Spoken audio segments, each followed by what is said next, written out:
Afterland by Lauren Beukes is a sci-fi dystopian novel. I honestly found out about this book by typing in sci-fi dystopian, clicking on the sci-fi tab for my library's Explore part of the website, and this is the first book to pop up because it is 2020. Lauren Beukes, I've only heard good things. Stephen King really likes her book, Broken Monsters, and after reading this book, though, I found out that this book is different from her others because her other books are like horror thrillers. This one's kind of different in terms of tone and everything, but the concept is very similar to a story that I really enjoy called Y: The Last Man by Brian K. Vaughan. It's a comic book series. It's really great about like a virus that wipes out most of the men on Earth. And in Y: The Last Man, York basically is like the last man on Earth, and he's trying to get to Australia to find his girlfriend. In this story, it doesn't kill all the men, but most of them. And I think there's only so many men left in the world. So let's go with the plot. The book starts off immediately with Cole, short for Colette. She is a South African woman with a biracial son.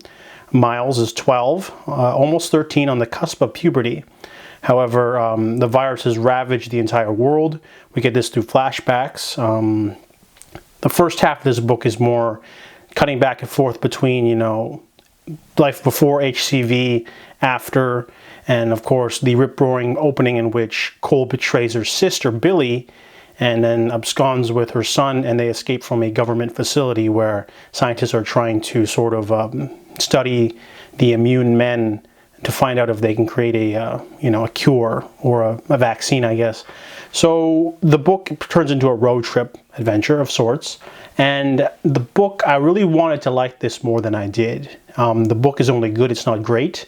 It's really hard to compete with another story like Y: The Last Man, but even for someone who has not read the other comic book, this book was a little bit underwhelming. The book switches from 3 different perspectives. There's Cole and Miles. However, they're always together, so it's just the perspective switches from a kid to an adult. It's kind of the same. And then the other half, though, is Billy. Billy survives the incident at the beginning of the book and is now chasing after Cole and Miles with her own agenda because everyone wants the boy's sperm. In this book, laws have created new laws in response to HCV. One of those being that women are not allowed to have babies because what if the virus infects them and creates a new strain of supervirus? So, while before the law is repealed, Billy has a buyer in mind for Miles so that they can get valuable, sperm and use it on the black market, which is something that probably everyone does. And the book does go into that a little bit. However, there are very few characters in this book that know that Miles is a boy. In order to disguise him, Cole puts his afro hair with barrettes to make him look like a girl.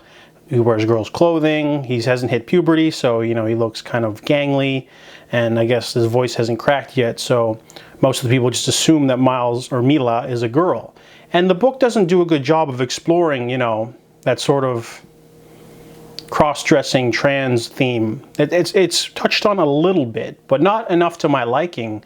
And I would have liked to see a little bit more of a psychological edge of the story because, what's it like for a 12-year-old boy to be forced to dress like a girl and pretend to be a girl? Like that would affect you a little bit. But it is not really touched on at all.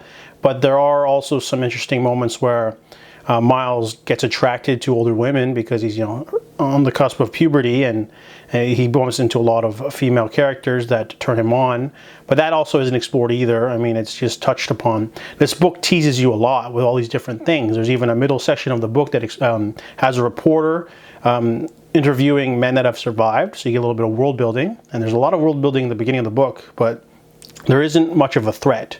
When someone says we're living in a post-apocalyptic dystopian sci-fi, and the sci-fi elements aren't really there, this feels just like a generic thriller, like they could be after Miles for his organs for all I know, because money still works in this society, guns, checkpoints, things like that. The police, you can still call the police. Like what kind of, dystopian thriller are we in if, most of everything is the same, and the only thing different is, oh, men aren't here. And I'm just saying that I wanted more I'm not saying that it has to be like this crazy dystopian, you know, Mad Max style world where, you know, people are throwing spears at each other. I'm just saying that there wasn't much in terms of like threat or horror or thrills in this story. There is one really great sequence in the middle, and the book never gets to that level of like unease and tension, but that's like a small part of the story. There wasn't really much going on, and there's a lot of characters who, you know, they could have won, but they didn't because they just don't, because the plot doesn't demand it, and the ending's very rushed. But I think the biggest drawback for this book is that Billy's perspective is completely boring.